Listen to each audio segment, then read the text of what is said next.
একটা ছোট্ট গ্রামে থাকত রবিন নামের এক যুবক। সে ছিল নিঃসঙ্গ, তার তেমন কোনো বন্ধু ছিল না।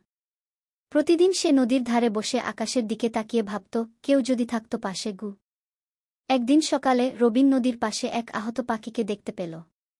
পাখিটির ডানা ভাঙা ছিল। রবিন ধীরে ধীরে এগিয়ে গিয়ে তাকে হাতে তুলে নিল। পাখিটি ভয়ে কাঁপছিল, কিন্তু রবিনের কোমল স্পর্শে শান্ত হয়ে গেল। রবিন পাখিটিকে বাড়িতে নিয়ে এল।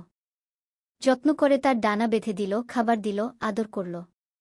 ধীরে ধীরে পাখিটি সুস্থ হতে লাগল। সে রবিনের কাঁধে বসে থাকত, রবিনের কথা শুনত আর মাঝে মাঝে মিষ্টি গুনগুন করে গাইত। পাখিটি আবার উঠতে শিখে গেল। একদিন রবিন জানালার পাশে পাখিটিকে বসিয়ে বলল, তুমি চাইলে ফিরে যেতে পারো তোমার আপন জগতে। কিন্তু পাখিটি উড়ে গেল না। সে রবিনের কাঁধে এসে বসে রইল, যেন বলছিল, বন্ধু ছেড়ে আমি কোথাও যাব না। তারপর থেকে তারা ছিল একে অপরের ছায়াসঙ্গী। গ্রামের মানুষ বিস্ময়ে দেখত, একজন নিঃসঙ্গ যুবক আর এক মুক্ত পাখি কিভাবে পরিণত হল জীবনের সেরা বন্ধুতে।